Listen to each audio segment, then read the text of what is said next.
You're not family anymore. Hearing those words from my own son cut me deeper than the surgery I went through when I lost my breast to cancer 3 years ago. I was standing on the porch of the house I once helped pay for, holding a dish of warm apple pie in my shaking hands, when Michael slammed the door in my face. The sound felt like it cracked something inside me. It was the 4th of July, Independence Day. People all around the neighborhood were laughing, grilling burgers, waving flags, but for me, it was the day I was pushed out of my own family. The smell of barbecue floated through the air while I swallowed back tears that tasted like metal in my mouth. I'm 67 years old. I never thought I'd see the day when Michael, my firstborn, the baby I held through sleepless nights, would glare at me with those cold eyes. His father's eyes, eyes that once looked at me with love, now filled only with disgust. "Mrs. Thompson, are you all right?" a delivery man from next door asked when he saw me standing there, frozen like a statue, clutching the pie no one would eat. I couldn't answer. How could I explain that I'd just been turned away from my own family's celebration? That the pie I baked with extra cinnamon just the way Michael liked it since he was 7 wasn't wanted anymore? I finally walked to my old silver Toyota Camry, the one I've been driving for 12 years. I set the pie carefully on the passenger seat, almost like it was a friend keeping me company, because at least the pie wouldn't reject me. "Ellie, you're pathetic," I muttered under my breath as I started the car. The radio came on with Sweet Caroline, Neil Diamond singing like he always did. I smacked it off immediately. That was Harold's song, my late husband, the love of my life. Not today. Today, silence was my only companion. I drove aimlessly through Boston, past families hauling coolers and chairs toward the river to watch fireworks. Red, white, and blue flags waved proudly from porches. Freedom, family, celebration, all the things I didn't have anymore. What Michael didn't know, what no one knew, was that I hadn't shown up just to bring a pie. I had been planning this visit for months. In the glove compartment sat an envelope with results that could change everything. Finally, I parked near Boston Common and let myself cry. Not the quiet, polite tears I sometimes shed in private, but loud, ugly sobs that shook my whole body. I cried for time lost, for mistakes I couldn't take back, for words I'd never said. But most of all, I cried for Mikkel because he would never know the truth now. My phone rang. It was my daughter, Sarah.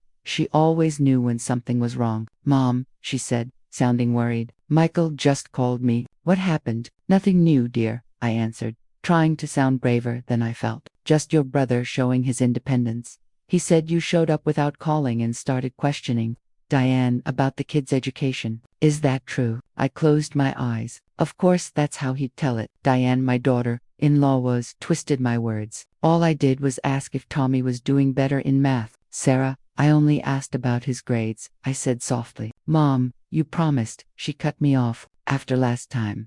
You said you'd give them space." By last time, she meant Christmas, when I suggested that maybe letting Amber, my 12-year-old granddaughter, wear so much makeup wasn't the best idea. Apparently, even asking questions was treated like a crime in their house. "I just brought a pie," I whispered. "An apple pie for the 4th of July. Sarah sighed on the other end. "You can't just show up like that, Mom. Not after everything.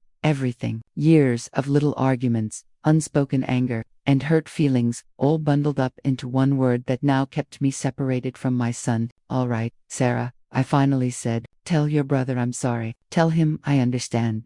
My hand brushed against the envelope in the glove box as I spoke. "Are you okay? Do you want me to come by after the fireworks?" she asked. "No need, sweetheart. I'm heading home. I have things to take care of."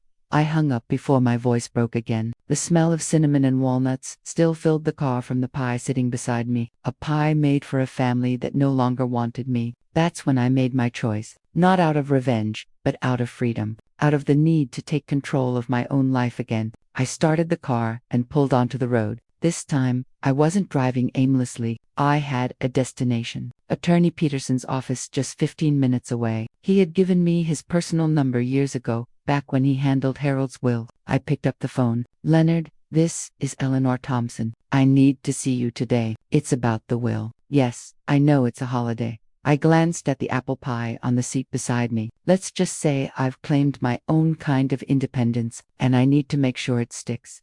As I drove, I saw people setting up for the city's fireworks, families carrying coolers, kids running around with sparklers. That night, while the sky over Boston would explode with color, I knew I'd be having my own kind of explosion, quiet, final, and impossible to undo. Michael thought he knew me, thought he could toss me aside like an old chair that no longer fit his living room. But he was about to learn something important about his mother, at 67.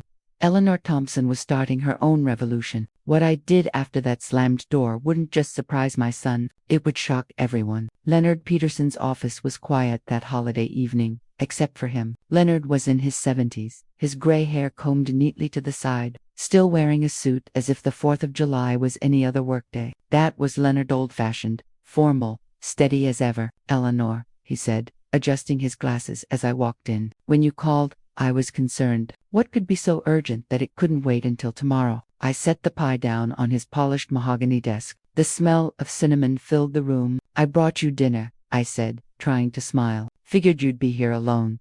Leonard raised an eyebrow. We'd known each other for 30 years, and he knew I wasn't there just to share dessert. "Is this about Harold's will?" "It's been 5 years, Eleanor. I thought everything was settled." I reached into my purse and pulled out an envelope, not the blue one from my car that one held my deepest secret. This one was white, stamped with the Massachusetts General Hospital logo. "It's not Harold's will. I need to change. Leonard, it's mine." He unfolded the papers, his face tightening as he read the diagnosis. When his eyes met mine, they were soft with sympathy. 6 to 8 months, I said calmly. "That's what the doctors gave me. I want every minute to matter." Leonard carefully took off his glasses, wiping them with a silk handkerchief like he always did when he needed a moment to think. "There are treatments," he said slowly. "Palliative chemo. It might give you a little more time." I shook my head. "No, thank you. I don't want to spend what time I have left feeling weaker than I already do."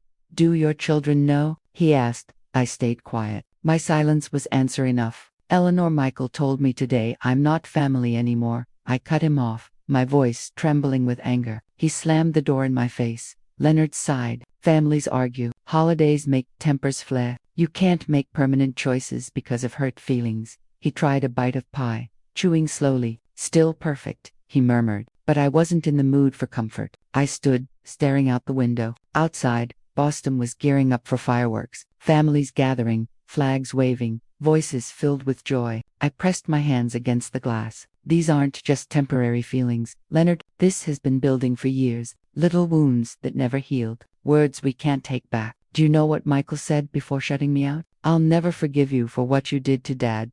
Leonard froze, fork hanging in midair. What did he mean by that? Slowly, I reached into my bag and took out the other envelope, the blue one I'd carried with me. It was still sealed. I placed it on his desk with a hand that wouldn't stop shaking. Harold died believing Michael was his son, his biological son, but he wasn't. The fork slipped from Leonard's hand, clattering against the desk. "You were married for 40 years, he whispered. 42, I corrected softly. "And I was already pregnant when we married." Michael was born 7 months later, a healthy, big baby for someone supposedly premature, but no one dared say anything. Leonard looked stunned. "The father was Robert Callahan," I continued. "My first love. He came back to Boston that summer before my wedding. One last visit, one last night. He never knew. Died 15 years ago of cancer." Leonard leaned back heavily in his chair, rubbing his forehead. "And now, after all this time, you want to tell Michael?" I lowered my eyes. "I don't know. Part of me feels he deserves to know, but another part fears it will only prove him right that I don't belong in his life anymore." Leonard's voice was gentle. "So what do you want, Eleanor?" I straightened, pulling myself together. "I want to change my will. I want to sell my house. I want to use the months I have left to actually live. No more pretending. No more secrets. Michael will get enough to pay for his children's education. The rest, I want to spend it on freedom. My freedom. The rest goes to Sarah and to a cancer research foundation," I told Leonard. Then I hesitated, my hand on the blue envelope. "And I want you to be the guardian of this." He took the envelope carefully. "What's in here?" "The truth, all of it. Letters to Michael, to Sarah, to my grandchildren, and Michael's original birth certificate, before I changed it." Leonard held the envelope as if it were about to explode. "You want me to give this to them when you're gone?" "Yes," I said softly, "unless I decide to tell them myself before then." He nodded slowly, tucking the envelope into his briefcase. "And what will you do now, Eleanor?" I looked out the window. The sun was dipping low, the sky painted orange and pink. Soon, the fireworks would start. "Now," I said with a small smile. I'm going to watch the fireworks by myself like an independent woman on Independence Day, and tomorrow, I'll start living the rest of my life. Leonard stood and went to a shelf. He pulled out a bottle of whiskey and 2 glasses. I shouldn't drink with my medication, I reminded him. 1 sip won't kill you, he said, then froze as he realized what he'd just said. I burst out laughing, a real, free laugh that shook me loose from all the heaviness. Leonard chuckled too, and soon we were both laughing together, 2 old friends laughing at life's cruelest joke, mortality. We raised our glasses. To life, he said. To truth, I answered. The whiskey burned my throat, and for a moment, that fire reminded me I was still alive. 2 hours later, I parked on a hill overlooking the Charles River. Below, families spread out on blankets, kids darted through the grass with sparklers. Couples leaned into each other, waiting for the show. I texted Sarah, I'm okay, don't worry, love you. I have news to share. Lunch tomorrow. Her reply came back quickly. Yes. The first boom cracked the air, and fireworks filled the Boston sky. Red, white, and blue lights exploded and shimmered across the water. I thought of the blue envelope, now safe with Leonard. I thought of the months I had left. I thought of Michael and his words, "You're not family anymore." But he didn't know the truth. Family is more than DNA, more than a test buried for 40 years. Family is choice. Harold had chosen to love Michael, never doubting, never questioning, and now I would make my own choice. The fireworks rained down in brilliant bursts, lighting up the night, fighting against the darkness just as I would fight against the time I had left. 6 to 8 months wasn't long, but it was enough. Enough to rewrite my story. Enough to reveal the truths I'd hidden. Enough, maybe, to find forgiveness. My phone buzzed. A message from Michael. Sarah said, "You're watching the fireworks alone. You shouldn't be driving at night. We'll talk another day." No apology. No warmth. Just distant concern. I typed back with steady fingers. "Don't worry about me, Michael. I'm starting a new life. And believe me, what I do next will surprise you all." Then I turned my phone off. The sky kept exploding with color, and inside me, something else was exploding to determination. I wouldn't die as a bitter old woman cast aside by her son. No, I would be reborn before I left this world. And no one was ready for what was coming. The house at 347 Maple Street had been mine for 42 years. Every inch of it carried memories. The notches on the kitchen door frame where we measured the children's heights. The one creaky stair that always gave Harold away when he came home late from the clinic. The corner of the living room where my reading chair sat since 1985, facing the big oak tree outside. "Are you sure about this, Mom?" Sarah asked as the realtor hammered a for sale sign into the front yard. It was just 3 days after the 4th of July. The air was heavy, thick with the promise of a summer storm. "Absolutely," I said, signing the last paper Mr. Collins handed me. "I want a quick sale. Lower the price if you have to." Sarah looked at me like I was speaking a foreign language. My practical, always in control daughter couldn't believe what I was doing. "But where will you go? What about all of this?" She motioned toward the house rooms filled with furniture, family photos, souvenirs of a whole lifetime. The realtor, sensing the awkwardness, mumbled he'd come back later and slipped out quietly. "Come," I said to Sarah, walking toward the kitchen. "Let's have some tea." While the kettle boiled, I looked at my daughter. Sarah had always been the sensible one. Brown hair in a messy bun, plain glasses, steady as ever. Like me, she'd gone into academia. I'm a university professor. She'd been married to Alan for 15 years, and they'd decided not to have children. Michael, my son, was the opposite, impulsive and fiery. The kind of man who'd pour his feelings into a pan and become a famous chef. "You're sick, aren't you?" Sarah asked suddenly, her eyes on my face. The kettle whistled, and I poured Earl Grey into the same porcelain cups we'd used since she was a little girl. "Why do you think that?" I asked, looking away. "Mom," she whispered, "you called me at 6 in the morning yesterday, asking about our California photos from 1992. You sold your piano to a music shop without even trying to haggle. And now you're selling the house you've lived in most of your adult life."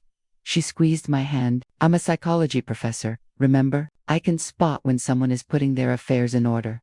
I caught our reflections. In the kitchen window, mother and daughter, 30 years apart, both with the same gray-green eyes. I could have lied and said I wanted a fresh start in Boston, but Sarah always had a radar for my half-truths. "Yes," I said at last, "I'm sick." Her fingers tightened. "How bad?" "Terminal," I said, my voice flat. Metastatic cancer. It started in my ovary and is now in my liver and lungs. The words felt clinical, like I was describing someone I didn't know. 6 to 8 months, the doctors had told me. Sarah didn't cry at once like I thought she would. She narrowed her eyes. How long have you known? 3 weeks. And you didn't tell us? Not me, not Michael. I told her I'd tried to tell Michael on the 4th of July. I even had the results then, but I was waiting for the right moment. Sarah jumped up and paced the kitchen. That explains everything, she murmured. That's why you showed up unannounced. That's why you kept insisting on things. Oh my God. He doesn't know, does he? No, I said. And she moved toward the phone. I'm calling him now. No. My voice came out louder than I meant. No, Sarah. He made it clear he didn't want me in his life. That was before. This doesn't change that. This changes everything, she said. It doesn't change anything, I answered, steady. I'm still the same person with the same faults that got between us.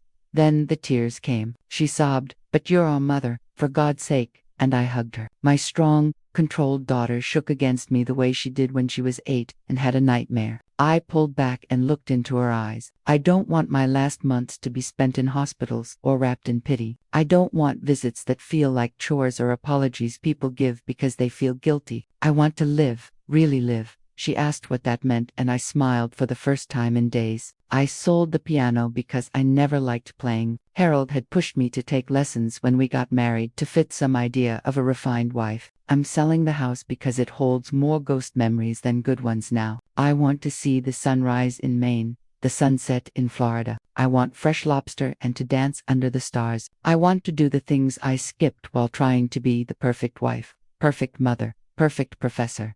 You're having a midlife crisis at 67, she said, managing a wet laugh. I'm having an end-of-life crisis, I corrected, and it feels freeing. That afternoon, as we sorted boxes into keep, donate, and take with me piles, I told her my plan: buy a small, comfy trailer for one person and drive down the East Coast. I'd already reserved a campground spot in Portland, Maine for next week. You, in a trailer, she laughed, remembering that I'd once complained about a noisy shower in a 4-star hotel. People change, I said, tossing aside unused embroidered tablecloths. Or life makes us change. What about treatment? Doctors? Medicine? She asked. I'll take what helps with comfort, I said. No aggressive chemo that only buys a few miserable weeks. I want quality, not quantity. She nodded. She always understood me. Finally, exhausted and surrounded by half-packed boxers in our old living room, she asked, what about Michael? Will you tell him about the cancer? About the trailer? I hesitated, thinking of my temperamental son, my firstborn, whose eyes looked like his father's.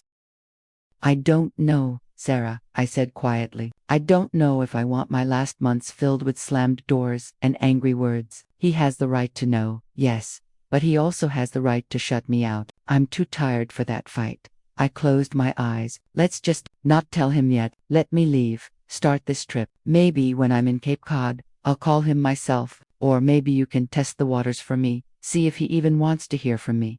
Sarah didn't look convinced, but she nodded. She'd always been the peacemaker. While she carried some boxes out to her car, I went upstairs for one last walkthrough. In my nightstand was an old photo album I hadn't touched in decades. I opened it to the page I knew by heart. Robert Callahan, dark hair, crooked smile, deep eyes, cigarette dangling from his mouth. The picture of 1970s rebellion. The last photo we ever took before he left for California, and I stayed behind, choosing Harold instead. Steady, safe Harold. 6 weeks later I found out I was pregnant, and the rest, as they say, was history. I closed the album and slipped it into my bag. That truth, the one about Robert, I wasn't sure I'd ever share. Maybe Michael deserved to know. Maybe it would only hurt him more. I wasn't sure. Mom, Sarah's voice echoed from downstairs. Time to lock up. Before leaving, I stepped into Michael's old room. Sarah and I had already packed up most of his things: baseball trophies, college books, an old video game console. But one thing I left: his little dinosaur pillow.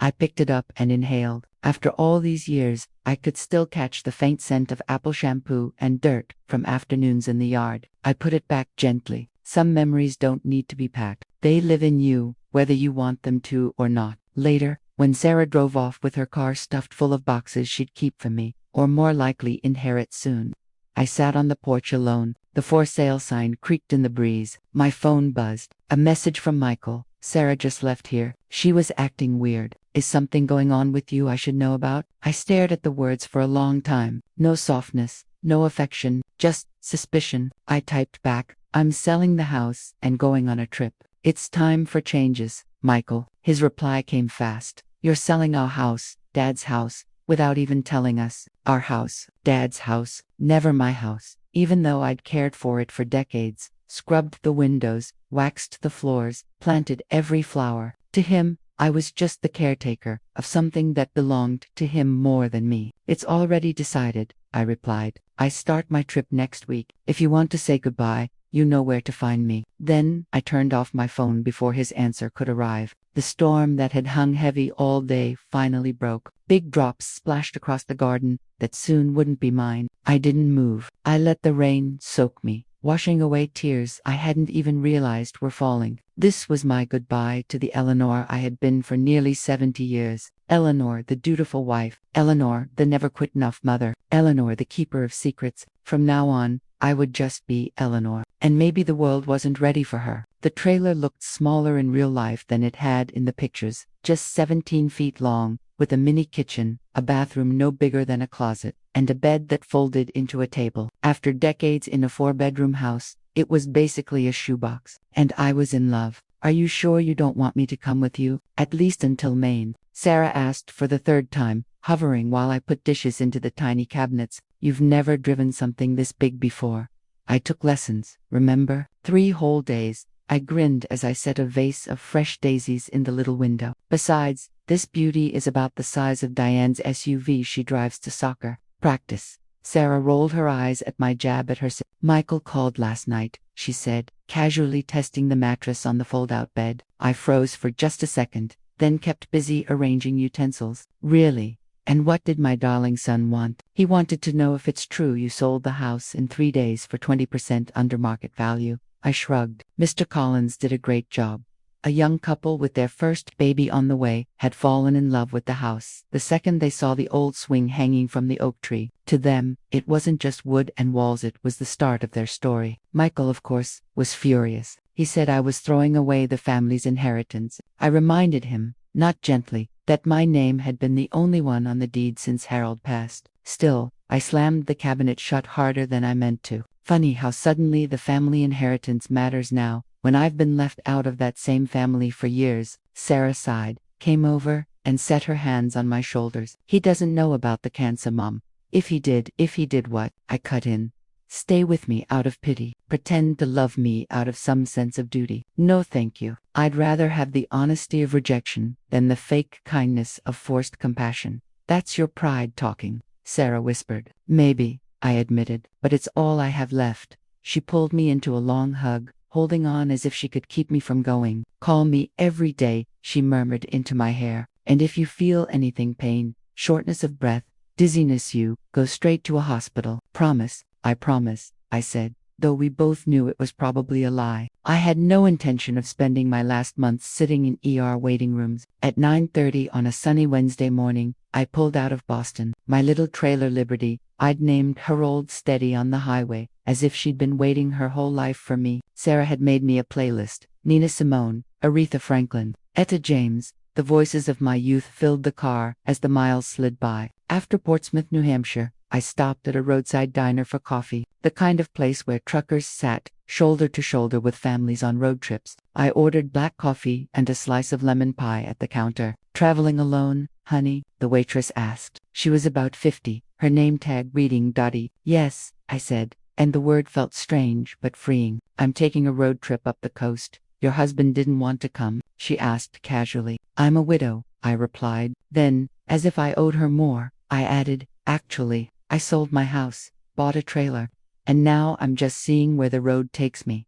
Dottie's smile crinkled the corners of her eyes. Good for you, never too late for an adventure. She winked. Believe me, I've seen it all here. Just last week, an 82-year-old woman sat right where you are, on her way to Vegas to marry a man she met online. Said her kids were furious, but she told me she didn't have time to waste. We laughed together, and for a moment, I wondered if I'd ever have that kind of courage not to marry again, God forbid. Once was enough, but to live without caring what anyone else thought. Maybe, with the little time I had left, I could learn. Back on the road, horizon wide open, I thought about how much my life had changed in just a week. From the prim English literature, Professor Jane Austen's specialist, no less you, a woman with a trailer, and no fixed address. What would my old colleagues say? What would my students think? The ones who once whispered that I was the strictest, most traditional professor on campus. Eleanor Thompson, who scolded a boy for wearing ripped jeans to class, now barreling up the interstate listening to blues, chasing freedom. The car's Bluetooth rang. Michael, I hesitated, finger hovering. Then I pressed accept. Hello, Michael, I said evenly. Mom, he answered, his voice tight. Sarah says you're driving a trailer up the coast. Is that true, or is she exaggerating? It's absolutely true, I said. I'm on my way to Portland right now. Silence. Then, have you lost your mind? At 67 you sell the family home for practically nothing and take off like some aging hippie. I almost laughed. Interesting how it's the family home when it comes to money, but just my house when it comes to the work. And yes, maybe I have lost my mind. Or maybe, Michael, I finally found it. His voice sharpened. Is this because of what happened on the 4th of July? Some kind of emotional blackmail? Not everything revolves around you, Michael, I said, surprising even myself with the boldness. Believe it or not, this has nothing to do with you. It's about me, what I want, what you want, he repeated, incredulous. Since when do you know what you want? You spent your whole life doing what Dad wanted, being who he wanted you to be. 5 years after he passed away, Michael looked at me and said, so now you're finally free.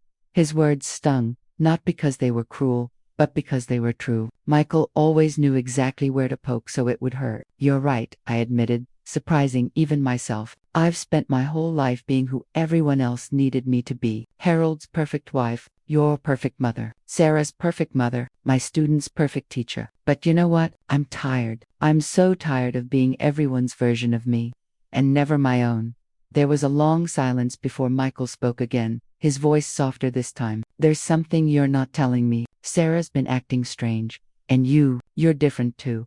There's a lot I haven't told you over the years, I said. Some things you'll never know, and others. I thought about the blue envelope hidden away with Leonard's name on it. Maybe one day, he groaned. That's so cryptic, even for you, Mom. I laughed, really laughed. Maybe I'm just learning how to be mysterious. They say older women fade into the background, like nobody sees them anymore. Well, I'm using that invisibility to finally reinvent myself. I don't like this, he muttered, more to himself than to me. You don't have to like it, I replied gently. I'm not asking for permission. A sign flashed past Portland, 2 miles ahead. I need to go now, Michael. I'm almost there.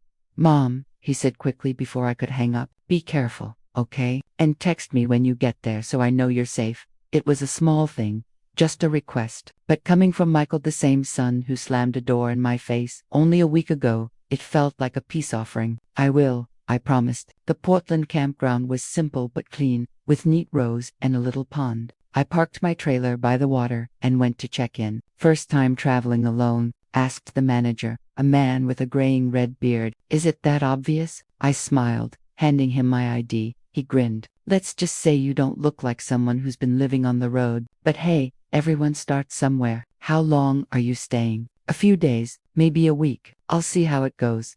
Great. Stick around if you like. We have a campfire every night, and on Fridays one of the regulars brings his guitar.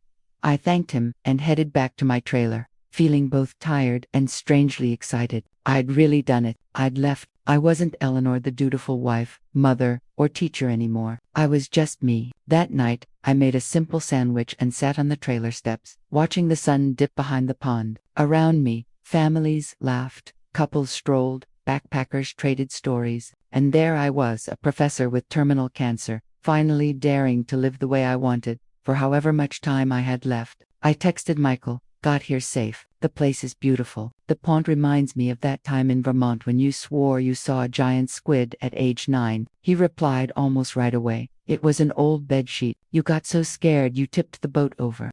I smiled. Your father was furious about his new fishing rod, but he laughed so hard later, he could barely breathe. 3 dots blinked, then stopped, blinked again, stopped. Finally, he wrote, "Good night, Mom. take care. It wasn't an apology, but it was something, a fragile little thread still holding us together. I breathed in the cool night air. My first day on the road was done. 6 to 8 months left, that's what the doctors said. But that was still time. Time to live. Time to tell the truth I'd hidden for over 40 years. Across the campground, someone strummed a guitar. The sound floated through the night, soft and inviting. I stood, smoothed my newly short hair, my little act of rebellion, after chopping off the long gray. Harold loved and walked toward the music. For once, I wasn't going to stay inside the lines. It was time for Eleanor Thompson to meet the world, and for the world to finally meet her. Later, sitting at a lobster shack, I wrestled with the whole lobster on my plate. A sun-browned man with graying hair leaned over from the next table, smiling warmly. "Try it with butter," he suggested. "Is it that obvious I have no idea what I'm doing?" I asked, my cheeks heating up. He laughed, a deep, genuine laugh. "Don't worry, I grew up in Maine. You'll get the hang of it. I can spot a lobster rookie a mile away," he said with a grin. We were at Portland Lobster Company, a little seaside spot the campground manager had recommended. After 3 days of wandering the city, climbing over rocky beaches, and visiting old lighthouses, I figured I'd earned myself a proper Maine dinner. What I hadn't counted on was the comedy show of me trying to wrestle with a whole lobster in public. "Honestly," I admitted, cheeks warm, "this is the first lobster I've had that didn't come neatly cut and buttered at some fancy Boston restaurant." He stood, picked up his plate and beer, and nodded toward the chair across from me. "Mind if I join you? I'll give you a free lobster eating lesson." The old Eleanor would have smiled politely and said no. Eleanor Thompson did not sit with strange men, especially at dinner, but the new Eleanor, the one who knew her time was running short, just smiled and waved him over. "Please, save me from this embarrassment." He sat down with easy confidence, the kind of man perfectly at home, in his own skin. He stuck out his hand. "Jack Peterson, Eleanor Thompson," I replied, shaking it. "Well, Eleanor Thompson, first rule, forget all those tiny forks and crackers." He pointed at the tools I was fumbling with. "Use your hands. It's messy. It's chaotic. That's the point." For the next hour, he showed me how to crack open claws, where the sweetest meat was hidden, and how to avoid the bitter bits. I sipped craft beer between laughs another first for me and listened to his stories. He told me he'd lost his wife 6 years ago, had served in the Coast Guard, and now worked part-time taking tourists out fishing. "So, what brings a classy Boston professor to our little corner of Maine?" he asked when dessert arrived, a slice of blueberry pie so good it almost made me cry. I hesitated. What could I say? I'm dying, and trying to live before it's too late. That wasn't dinner talk. So instead, I smiled and said, "I'm on a little journey, sold the house, bought a trailer, driving the coast, doing everything a proper 67-year-old woman isn't supposed to do." His blue eyes crinkled with approval. "Ah, a late bloomer, my favorite kind. It feels like such a cliché." I laughed. "Widow trying to find herself. Next thing you know, I'll be sitting in a meditation circle making vision boards." Jack's laugh filled the whole restaurant, making heads turn. "Nothing s a cliché if it's real," he said. "I can tell when someone's just playing a part in you. You're actually searching for something." "How can you tell?" I asked. "The eyes," he said without hesitation. "Yours have that mix of fear and determination, like someone learning to swim terrified, but refusing to go back to shore." I blinked, caught off guard. That was exactly how I felt. "You're more perceptive than you look, Mr. Peterson." "Jack," he corrected with a smile. "And you still haven't told me how long you're staying in Portland." "A few more days, maybe. I don't really have a plan." "Good," he said, paying the check before I could argue, "because tomorrow's perfect sailing weather, and my boat needs a workout. What do you say? Want to see Maine the way it's meant to be seen, from the water?" The old Eleanor would have politely declined, invented an excuse, and gone back to her trailer. But the new Eleanor, one counting her days instead of wasting them, smiled and said, "What time should I be at the dock?" Jack's boat, fittingly named Second Chance, was a neat 32-foot sailboat. I showed up at 9 sharp the next morning, dressed in the most seaworthy outfit I could cobble together: jeans, a navy sweater, and a cap I'd bought at a lighthouse gift shop. "You look like a real sailor," Jack teased, offering his hand as I stepped aboard. "Clearly," I said dryly. "Nothing says professional seafarer like a glittery Maine hat." We laughed, and then we set sail. The day was magic. Jack pointed out islands, told shipwreck stories, and shared local legends. I learned the difference between port and starboard, fumbled with ropes, and felt for the first time in a long time the wild freedom of being far out at sea. We dropped anchor in a quiet cove for lunch. Jack made simple sandwiches and poured chilled white wine. We clinked glasses. To the sea, to freedom, and to new friendships, he said. I sat on the bow, the afternoon sun melting into orange and pink, and thought, maybe this is what it feels like to finally live. I felt a calm I hadn't felt in years, maybe decades. Can I ask you something personal? I said, watching gulls circle the boat. Go ahead. You don't seem angry about losing your wife. How do you do it? Jack looked out at the water, like he was remembering. Catherine and I had 38 years together, mostly good years. Then cancer came and took her in 4 months. He sipped his wine. For the first 2 years, I was furious at God, the doctors, the whole world. I drank too much, pushed my kids away, shut myself off. What changed? I asked. He smiled at a private memory. A storm. I was on this very boat, drunk and feeling sorry for myself. When a sudden storm hit, I almost lost the boat and almost lost myself. When I finally staggered back to the harbor, soaked and terrified, it hit me. Catherine would have slapped me if she saw me like that. I had a choice: live the rest of my life grieving, or honor what we had by actually living. I chose to live. Tears surprised me and rose hot and unwanted. Jack poured more wine without acting like he noticed. Do you have kids? I tried to change the subject. 2. Jennifer lives in Portland with her husband and my 3 grandkids. Mark's in Seattle and works in tech, so complicated I don't even try to understand it. He smiled like a proud dad. And you? Sarah's steady, a college professor like I used to be. Michael's a chef with his own restaurant in Boston. We're complicated right now. Ah, the famous complicated, Jack said, and I laughed. He told me I'm not family anymore. Slamming the door, said I wasn't welcome. Jack whistled low. Must have been bad.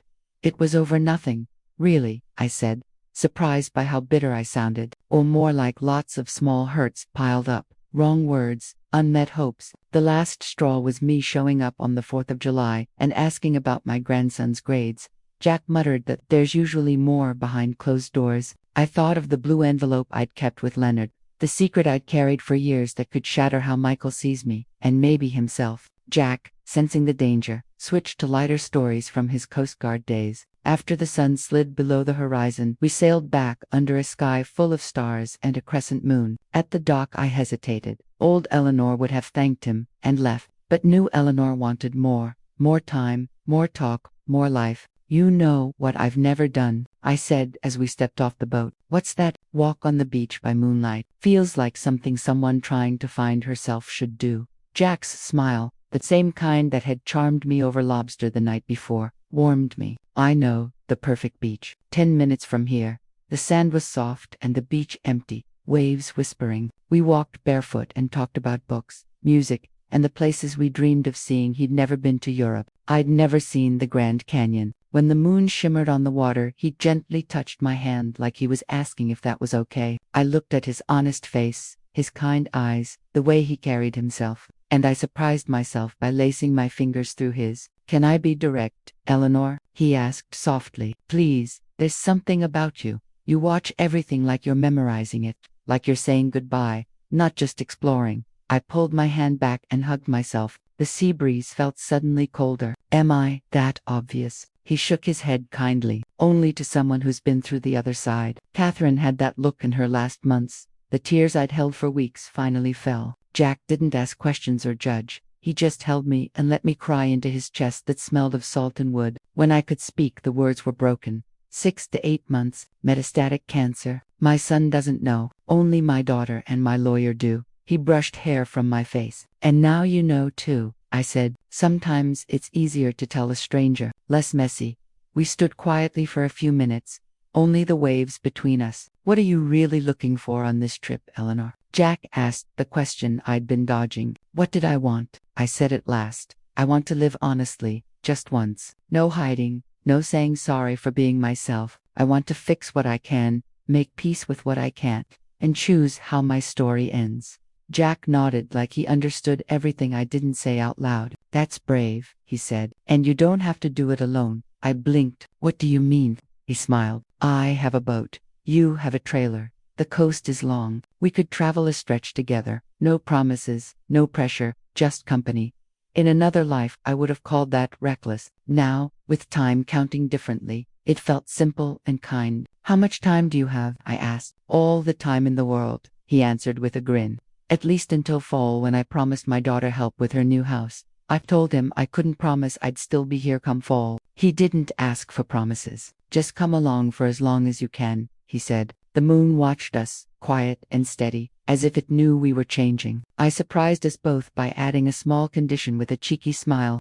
I want to see a whale before I die, a real one in the ocean. Jack laughed, a big, bright laugh that felt like the night itself, and then promised, you'll see whales, many of them, under the Portland moon. We sealed that plan with a kiss, the first I'd given since Harold died. It felt different, not the polite, dutiful kiss I might have given years ago, but the kiss of the real me, messy, brave, alive. A few days later, sitting on a weathered bench at Portland Head Light, with salt on the breeze, I started to write letters. Jack had gone ahead to sort things before we set off down the coast, me and my trailer, him and his boat, meeting at small ports. It was exactly the loose no-strings adventure I needed. I pulled out a little leather notebook I'd bought in a tiny shop and began with Sarah's letter. Dear Sarah, I wrote, if you're reading this, I'm already gone. Leonard will have given you this package like we planned. I'm sorry I didn't ask you to be with me at the end. I needed this trip to find myself away from the roles I always played. You were always my anchor. Michael felt more like a storm. Maybe that's why I was softer with you and harder with him. It wasn't fair. I paused because the next part was the hardest, telling her about Harold. I watched a seagull land on the bench and breathed deep before I kept going. Your father loved you both, but there was something weighing on his relationship with Michael, guilt more than coldness. Harold knew something I never fully understood, and I carried it in my silence. The words landed like stones, heavy but true. I kept writing, trying to explain things I'd held inside for decades, hoping the letters would make some of it clearer, and maybe make room for forgiveness. The night I found out I was pregnant with Michael, I didn't cry from joy, I cried from panic. Harold and I had been engaged only a month, and 3 weeks earlier I had made what felt like the worst mistake of my life. One night with Robert, my first love, who had briefly come back to Boston. When I told Harold, I saw a flash in his eyes, a silent worry, a calculation I couldn't read. He never asked, and I never told him. We married 2 months later, and Michael was born early, 7 months after the wedding. As he grew, small things started to show up that didn't match Harold or me. The shape of his eyes, a chin dimple, a quick temper. One night when Michael was 8, Harold came home late and sat on the bed in the dark. He said, it doesn't matter where he came from, Ellie, he's my son. I pretended not to hear, and we never spoke of it again. Years later I learned why Harold had known. As a teen, he'd had MS, and that left him sterile. He knew from the start Michael couldn't be his biologically, and still he chose, every day, to love him as his son. That truth broke me open, and also made me grateful. Tears blurred the ink as I wrote, because this was the part Michael had never been told. His father's love was a choice, not an accident. What Michael overheard a few days before Harold died was only a fragmented piece. Harold, drugged and confused, murmured something about forgiving me and the boy. And Michael took that to mean I had betrayed his father. He never guessed that Harold was forgiving himself for not admitting his infertility, for letting me carry that secret alone. I left it to Sarah to decide if Michael should read everything. I even wrote him a letter, but I knew it might be too much. Later, my phone buzzed. Jack was coming back and asked where we'd eat. I picked the trailer, wine and stories. Then I saw 3 missed calls from Michael. When he finally called, his voice was sharp. He'd found things in the attic, letters from my past. Some from a Robert Callahan, written just months before I married your father. My chest tightened. The secret I thought I'd buried was alive again. Who is he, Mom? Michael demanded. I closed my eyes, feeling 42 years of silence pressing down, and said, simply, we did. Robert and I had been in love before your father. Every word from Michael was like a sharp needle, popping the balloon of lies I'd been living in for decades. He told me about the meeting in Boston weeks before I married Harold, and I felt the old secret crack open. It was just one night, I said, surprised at how plain the truth sounded. Silence on the other end. Then he asked the question I'd always feared. How many weeks before the wedding? 3 weeks, I whispered, and I was born 7 months after the wedding.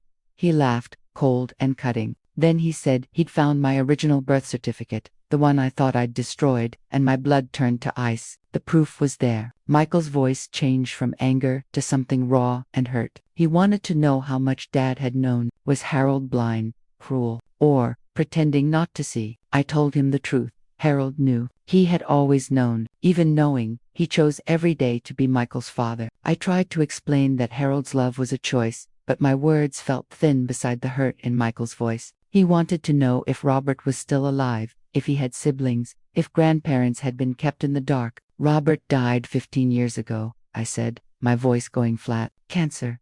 He never knew about you. No one did, only Harold, and now you. There was a long, heavy silence. Finally, Michael said he needed time to think, and then he cut me off. Maybe we could meet, maybe never. The click of the line felt like a gunshot. I stayed frozen, the phone against my ear, wanting to pull the world back together. The secret I'd protected for 42 years was out, jagged and one-sided now. It was a story of a mistake, of people trying to do right, of a man who chose to love as if nothing else mattered, and of me living with both gratitude and shame. I looked up then and saw Jack walking toward me with 2 glasses and a bottle of wine. His smile fell when he saw my face. That's today's story. If it touched you, leave a like and subscribe. And don't forget, share your own life lesson in the comments below.